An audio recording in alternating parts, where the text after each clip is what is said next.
tout le monde, bienvenue à nouveau sur ma chaîne. Aujourd'hui je vous fais le tutoriel de maquillage zombie, c'est parti. Je commence tout d'abord avec du latex liquide, ça sent très mauvais et ça pique un peu les yeux au début, mais c'est le temps de s'habituer. Par-dessus je vais mettre du coton et je vais venir réimprégner. Donc en fait à chaque fois je mets du latex, du coton et encore du latex. Et avec une petite spatule je vais venir essayer de faire des formes de trous pour que ça puisse faire la bouche de mon futur zombie.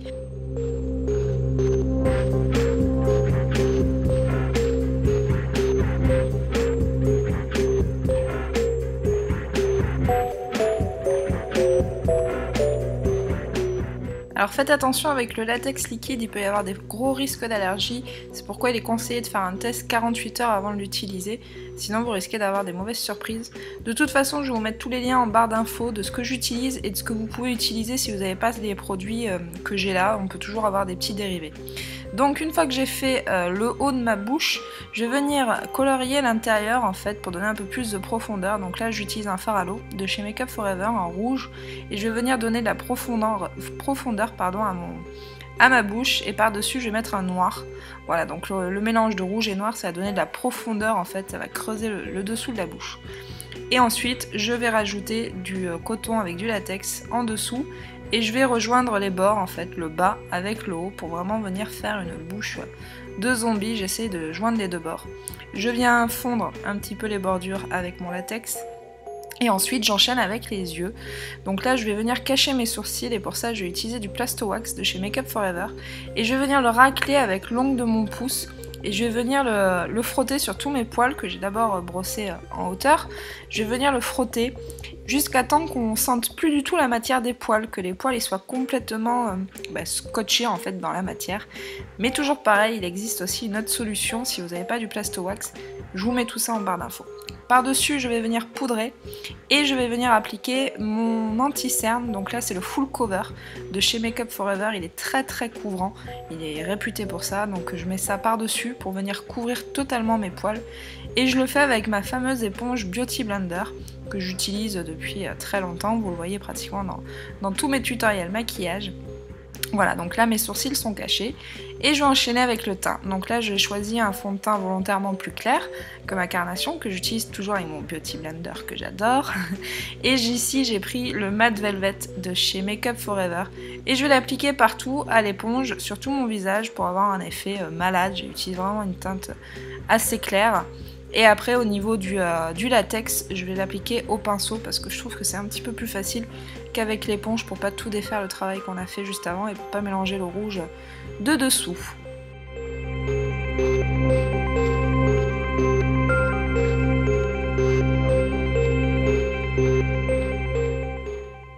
Je vais ensuite apporter un effet de moisissure autour de ma bouche et pour ça je vais utiliser un fard à l'eau jaune que je vais appliquer avec l'éponge par petit tapotement, donc vraiment faut faire attention à pas lisser parce que sinon ça va complètement arracher la bouche. Quoique avec le latex ça tient bien, remarquez, mais je tapote quand même. Et après je vais mettre un bleuté, donc ça fait vraiment un effet de moisissure. Puis je viens rajouter un petit peu de noir dans les trous de ma bouche pour donner un petit peu plus l'effet déchiré à la bouche.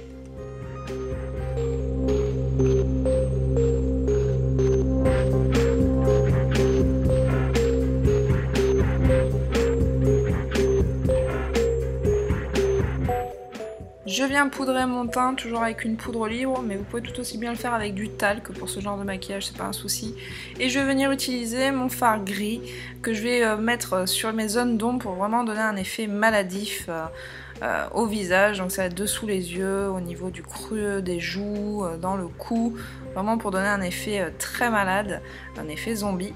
Et avec ça, je vais utiliser aussi un fard rose, un petit peu rose violine, voilà, pour vraiment donner l'effet très malade.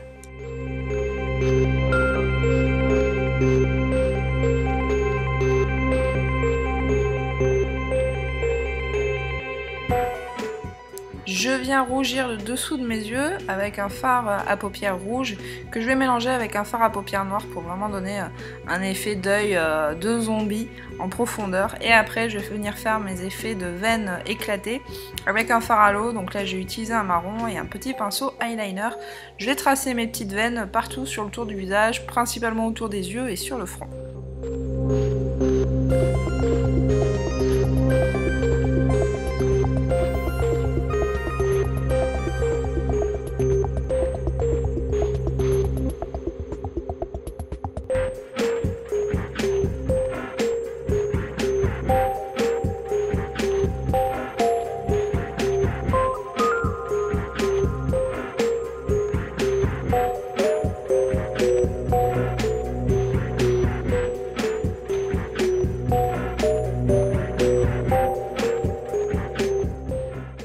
prends mon sang coagulé et je vais venir en appliquer sur ma vraie bouche, dessous le latex, pour donner plus de profondeur à ma cicatrice.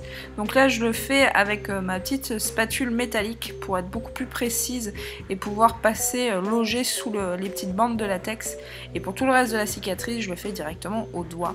Donc vous inquiétez pas, si vous n'avez pas de sang coagulé, je vous mets tout en barre d'infos pour que vous puissiez le fabriquer vous-même à la maison. Et ensuite je vais venir mettre du sang liquide pour venir donner un effet beaucoup plus ensanglanté, plus fluide.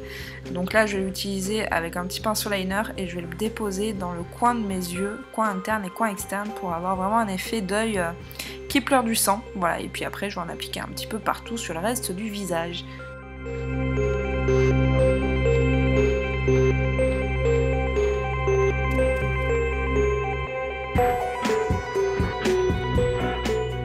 Je vais terminer ce make-up en mettant mes lentilles et ma perruque pour un effet zombie à souhait. J'espère que ce tuto vous a plu, n'hésitez pas à vous abonner et à mettre un petit pouce en l'air. Je vous dis à bientôt pour une prochaine vidéo moins gore. Ciao ciao.